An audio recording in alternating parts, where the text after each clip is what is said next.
Hello friends, welcome back to our channel. விஜயை வந்து ஜெயிலில் போட்டுறாங்க, ரிமைண்ட் பண்ணி உள்ளே வச்சுருக்காங்க. இதெல்லாம் பார்க்குறப்ப நமக்கே சோகமாக இருக்குது. யமுனாவுக்கு வந்து கடுப்பாக வருது. யமுனாவை பார்க்குறப்ப யாருக்கெல்லாம் கடுப்பாக வருதோ கமெண்ட்டில் சொல்லிட்டு போயிருங்க. காவேரி வந்து ரொம்ப வந்து ஃபீல் பண்ணி அழுகுறாங்க. விஜயை பார்க்கணும் அப்படிங்கிறக்காக கிளம்பி வராங்க. இங்கே குமரன் எல்லாருமே வந்து பேசிகிட்டு இருக்காங்க. கேட்குறாங்க என்னாச்சு அப்படின்னா, ஸ்டேஷனுக்கு வரட்டாங்கிறப்போ அதெல்லாம் வேண்டாம் காவேரி, நீ வந்தால் பிரச்சனை, இதெல்லாம் தேவையில்லை, நீ வீட்டில் இரு, நாங்கள் என்ன எதுன்னு கேட்டு வரோம், ரிமைண்ட் பண்ணி உள்ளே வச்சிட்டாங்க, இப்போதைக்கு அவரை பார்க்க முடியாது அப்படின்னு சொல்லி குமரன் இவன் எவ்வளோ சொல்கிறாங்க. ஆனால் காவேரி வந்து நான் பார்த்தே தீரணும் அப்படிங்கிறதுக்காக கிளம்பி வந்துடுறாங்க. தாத்தாவும் பாட்டி வந்துடுறாங்க.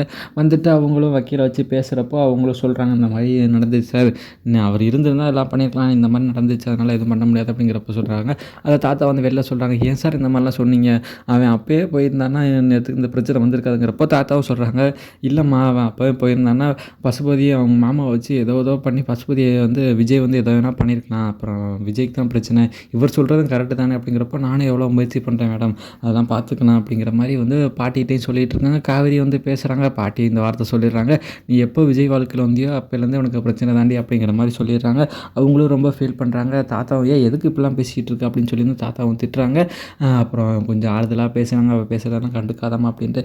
காவேரி வந்து விஜயை பார்த்தே ஆகணும்னு சொல்லி கேட்டுக்கிட்டே இருக்காங்க. சூப்பர்ன்ற போய் பேசுகிறாங்க. அவங்களும் சரி அப்படின்ட்டு கொஞ்சம் மனசு ஒத்துக்கிறாங்க. ஒத்துக்கிட்டதுக்கப்புறம் விஜயை போய் பார்த்து பேசி கொஞ்ச நேரம் அப்படியே அவங்களுக்குள்ள அப்படியே ரொம்ப ஃபீல் பண்ணி அழுதுக்கிறாங்க.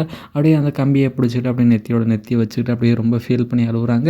உங்களை கண்டிப்பாக நான் வெளில கூட்டு வரேன் விஜய், நீங்கள் எதுவும் கவலைப்படாதீங்க, அந்த பசுபதியை நான் பிடிக்கிறேன், நான் கொண்டு வரேன் அப்படின்னு சொல்லி ராகினியை ஃபாலோ பண்ணுறாங்க. ராகினியை ஃபாலோ பண்ணி வந்து பசுபதி இருக்கிற இடத்த தெரிஞ்சுக்கிட்டு எல்லா உண்மையை வெளில கொண்டு வருவாங்க. விஜயும் வெளில கூட்டிகிட்டு வருவாங்க. இப்படி தான் நடக்கும். ஓகே ஃப்ரெண்ட்ஸ், இந்த வீடியோ பிடிச்சா மறக்காமல் லைக் பண்ணி ஷேர் பண்ணி சப்ஸ்கிரைப் பண்ணிடுங்க. Thank you friends.